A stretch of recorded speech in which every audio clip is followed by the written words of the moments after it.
the most effective way to learn is through a collaborative experience. And just creating generic collaborative learning experiences isn't going to be enough. Everybody's talking about collaborative learning these days, but what is it really about? Hi, I'm Nick, I'm the CEO of 360 Learning, and that's the question we'll ask Josh Bersin today in the first episode of our Learning Expert series. Hi Josh, how are you? Great. Nick, how are you? Yeah, I'm excellent. Thank you for having me today. Sure. So it seems like we hear a lot about collaboration in the learning space. And I was curious, with your experience, and you obviously talk with a lot of L&Ds and CLOs, where would you say we stand right now in terms of collaboration in the learning experience? We've had a long history of trying to figure out how to replicate the instructor-led experience in school online.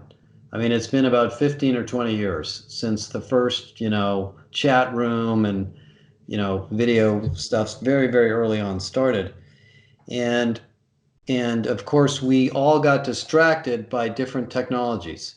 So we got distracted by the threaded discussion, which was, 15, 20 years ago, 10 years ago. We got distracted by YouTube.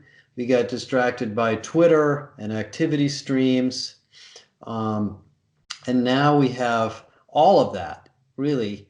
And what we're seeing, what I'm seeing, and certainly my experience and with you guys too, is that now we can carefully design a collaborative experience that's appropriate for learning for the problem, and not just throw people into some tool and assume they're going to collaborate with each other and learn, because it doesn't happen.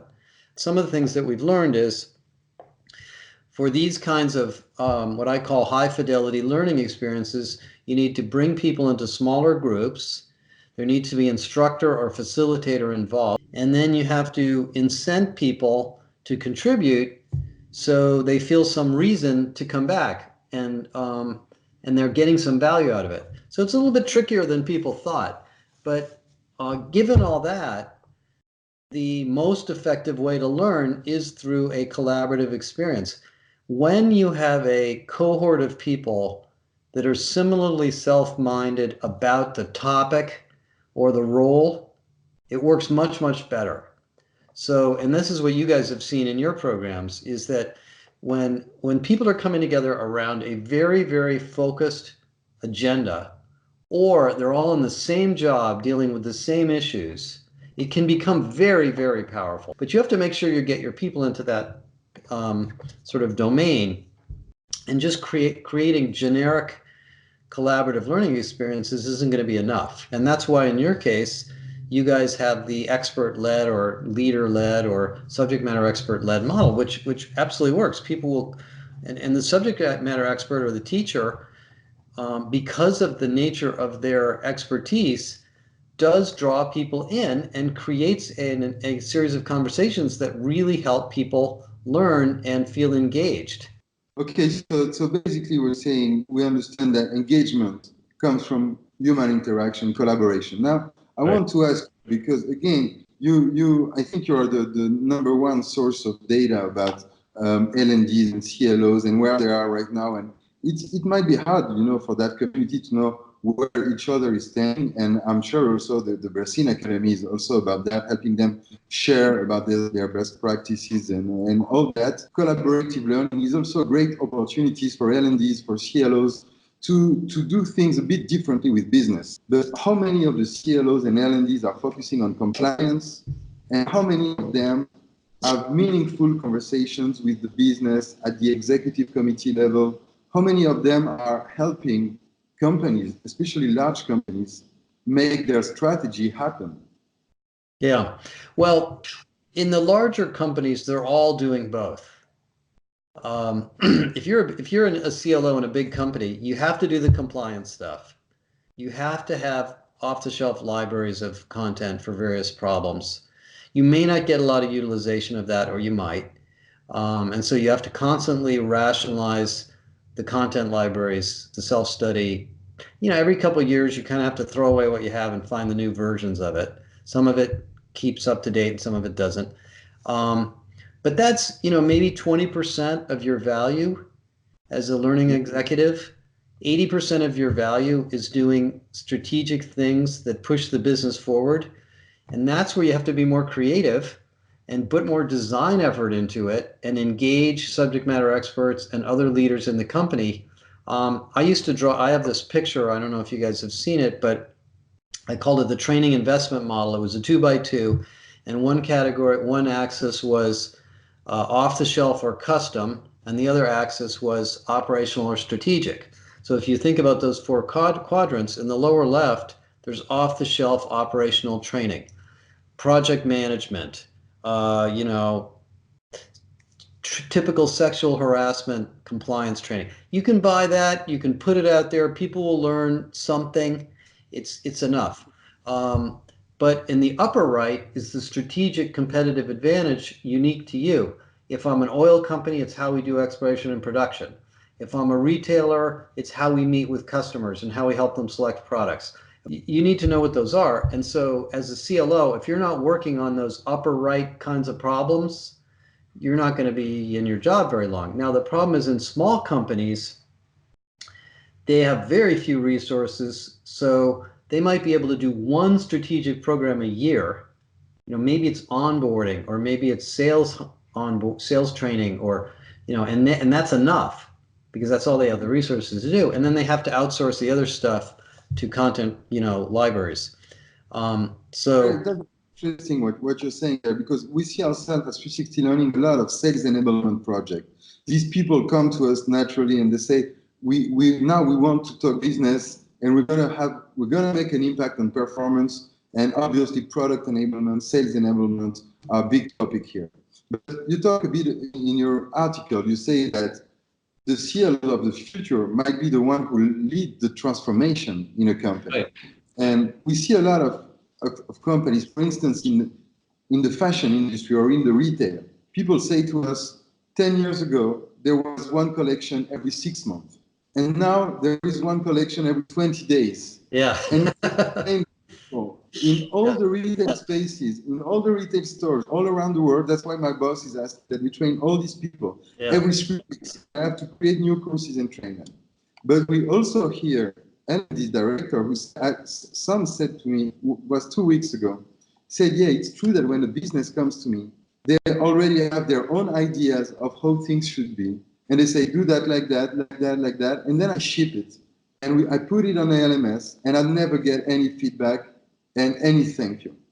Do you think in the future, maybe in 5 years, I don't know, some CLOs could become the chief transformation officer? Because when you think about it, changing a company when there is a new competitor, an innovation, whatever that's going to have a huge impact on the market or in the company, it's actually about having people learn, understand that.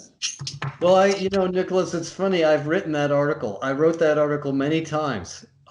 Good CLOs are transformation leaders. They are culture leaders.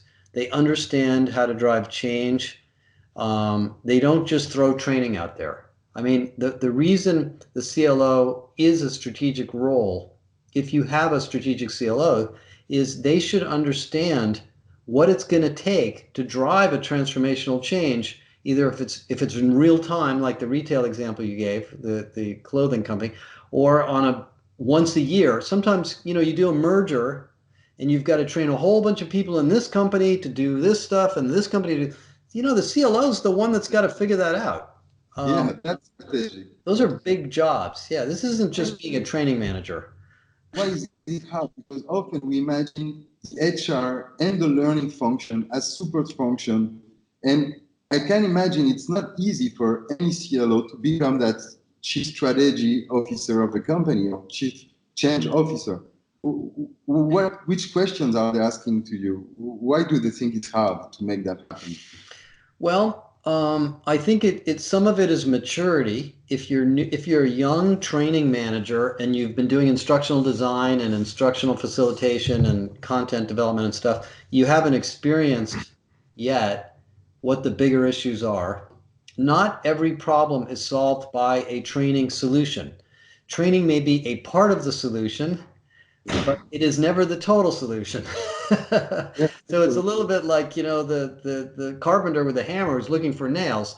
Um, you will find some nails, but you're not going to be able to cut wood and do the plumbing and everything else. So you have to be able to think about yourself as a performance consultant, and that's where L&D professionals naturally go. And the other thing is, I think it's pretty clear when you spend a day in the business actually working with the sales, service, customer service, whatever it is, and experiencing what they're going through, sitting in their staff meetings, seeing what their operations are like, seeing what tools they have, your mind changes.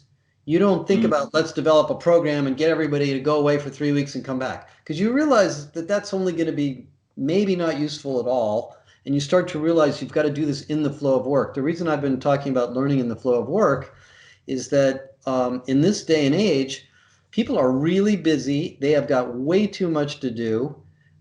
Things are changing very fast, and we have to build developmental experiences that are easy to get when you have time and really high value, but don't necessarily take you out of the flow of work for long periods of time. Now, sometimes you do have to do that, but so that's a new way of thinking. So all of those are, creative, exciting aspects to learning organizations executives. Every company knows that the skills they need are somewhere in the company. They already know that.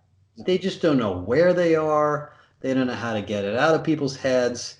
So this idea of unlocking the learning capability inside of the company and making the company a continually transforming organization is essential to the L&D function.